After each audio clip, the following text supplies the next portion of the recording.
I'm the greatest. Hey, what is going on YouTube? Hope you all are doing well. It's MCKOOKIE. So in this video, I wanted to talk about what is, in my opinion, the best build and playstyle for the twins. Now, I'm going to start with the build first. Toy Sword is hands down the best add-on for the twins. It makes it so that you charge up your pounce a lot faster. The other add-on you use, it doesn't really matter. The movement speed ones are nice, but Toy Sword is a must, and it's a brown add-on, so why not? We're also going to be running Hex Rune and Undying. Really good, because the way you're going to be playing Victor, you're going to be scaring a lot of people off gens. You're going to be forcing a lot of people to get off gens to heal or rescue teammates. And then we're going to also run Nurse's Calling and Deerstalker, because you are going to be slugging a lot with this killer. This is, in my opinion, the best slugging killer in the game. Like the title is going to say, these are the slug lords of the game. Nurse's Calling, pretty obvious. The people you play against are either going to want to heal themselves because they don't want to be one-shot to Victor, or they're going to be trying to revive teammates off the floor or healing teammates. So Deerstalker, Nurse's Calling is the best bet to go. So now I'm going to talk about the playstyle, and this is some gameplay I have for you in the background, which is, I think, the best way to play the twins. And I'm just going to be up front. Unfortunately, with the current state of how the twins are, if you don't slug a lot, you're going to lose. If you're going against a good team, you're probably going to lose.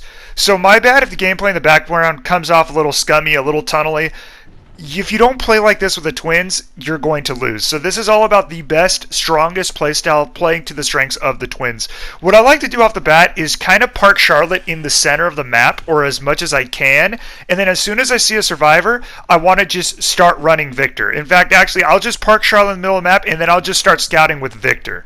And I've gone back and forth as to like whether it's better to use Sloppy Butcher and then try and find somebody first with Charlotte, injure them, and then try and finish the kill with Victor, kind of like how you play Spirit, where you smack somebody and then you phase after you got the injure. But I found out there's sometimes where survivors are really good at hiding, and you waste so much time with Charlotte going around the map trying to find your first survivor that it's a waste of time. Victor moves at 150% movement speed compared to 115% Charlotte, so you're just better off going for the scout with Victor. Victor is basically like your scout. He's going to be the main powerhouse of your kit, while Charlotte is more of like the sentry and the zoner to keep them off the gens while you're idle. Right there, I basically, if somebody puts down a pallet in front of you, just back a couple feet away from the pallet, and you can go for an easy hit on them. Now, what I typically like to do is down somebody with Victor and try and go for another injure on somebody else, or confirm another down. Right here, I knew they were close, so I might be able to get another confirmed kill. But in general, what I like to do is try and get as much out of Victor as I can before I switch back to Charlotte, especially if I know Charlotte's far away and I'm not going to be able to probably pick up the survivor. But I always basically, just how I like to play killers in general, is always just keep pressuring the map, make sure I visit the gens that I haven't been to in a while. And here you see Deerstalker coming in clutch. A lot of the problems I had playing this killer before I ran Deerstalker is I would just lose my slugs. And the thing that's really nice about this killer is they're insane with Ruin and Undying, because teammates take an extra amount of time to go for, you know, picking up their teammates off the floor, because they're like, oh, I just want to finish this gen, I don't want to lose my progress with Ruin. And their teammates end up on the floor longer than they normally would if you weren't running Ruin Undying. So what I like to do here is, whenever I get a hook, I kind of leave Victor by the hook, and then when I start getting the killer instinct propped, I just drop off Charlotte wherever I am at that moment, and I go back to control Victor. And depending on how the game is going, I'll either down the person who just got off the hook, scummy I know, but oh well, or I will go for the rescuer. Just depends on who is easier to hit at that time. I usually try and leave Charlotte by a couple gens though, so that her presence can kind of scare away survivors, or if things don't work out when I retake control of Victor, at least when I go back to Charlotte I can apply more pressure on another side of the map. So right there I actually wanted to get the Meg, because if I hit the Meg then she can't heal the Claudette, and I don't really care to down the Claudette again because I'm not going to be picking her up anytime soon, since she probably has Decisive Strike. So here I'm gonna basically dip my red glow right there, fake out the Meg. She got faked out by that. Get a hit on her, and now we have two people who are not on gens. We have Claudie, who's slugged on the floor. We have Meg. So as of right now, and I think the third person might even be healing themselves. So as of right now, we have really good slowdown. This person thinks they're slick, climbing on a rock, and I almost hit her. Don't be afraid to go for trick shots with Victor, man. Like, you can get some really nice angles of attack if you time it right. I gotta say though, that little sword brownout on, as soon as I started using that, I started doing a lot better with Victor. It's just like Rat Liver on Demogorgon, where it's like a brown add-on. It's a brown add-on that adds so much to the kit. But basically what I like to do, like if I see one or two other people injured and I've already downed someone with Victor, I want to try and down those people as well and really get the snowball effect going. Like, this killer is the best snowball killer in the entire game just because Victor is so fast at acting on people's injuries that he could just end a game in a couple minutes, honestly, if you wanted to. I take a little bit to get the ball rolling. This survivor's trying to be a smartass and give me a hard time picking her up because if they put their body inside of Victor and they keep moving, they can kind of give you a hard time for the pickup. I didn't really like that, so I'm going to play a little dirtier as the game goes on for little tricks like that. The one thing I will say about this build, hard countered by Soul Guard.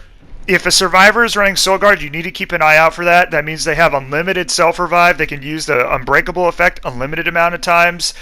And until they get rid of Ruin Undying. And if Ruin Undying doesn't go away, then, you know, that's one person that can really give you a hard time. Luckily, Soul Guard's not super popular at the moment, but definitely a really strong perk against the Twins because it counters slugging pretty much, especially if they're running a Hex.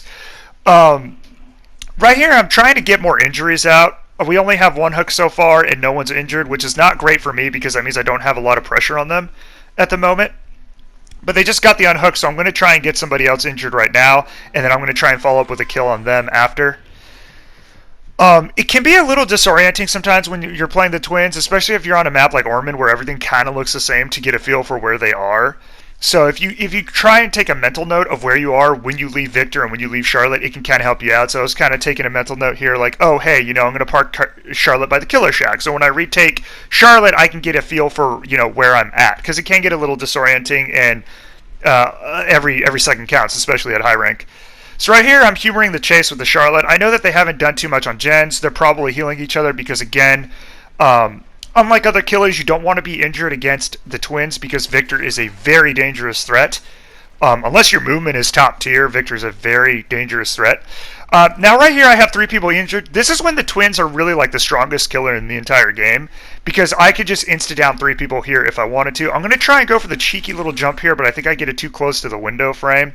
But my plan here is I want to down Claudie as soon as possible, and then I want to go and find the other 2 injured survivors and down them as fast as I can. And then since Charlotte's nearby, I'm not really worried about anybody picking up Claudette anytime soon because I can either down her again if they pick her up, or I can just injure the person who's coming to pick her up off the floor. They just finished that gen, so I know they're around here somewhere, and I know survivors love to hug this middle building because it's really annoying and broken to play against. This person doesn't realize that the lockers don't currently juke. You can't actually counterplay Victor's power with lockers, which is a really good thing. I think it's stupid that you can just counterplay that. And that's her fault for like not being aware of that, you know. I don't feel bad for survivors trying to cancel your power entirely by hiding in a locker. I think that's stupid. Just don't use lockers. Right here, Deerstalker coming in clutch. I could have gone for the third down, but I don't want to get too greedy here. I want to get some more hooks. I don't really care for, you know, only getting like 2 to 3 hooks a game. I don't really think that's too fun for me or them. But overall, the pressure, as you can see, is pretty solid. They still have, I think the Ash is like the gen rusher.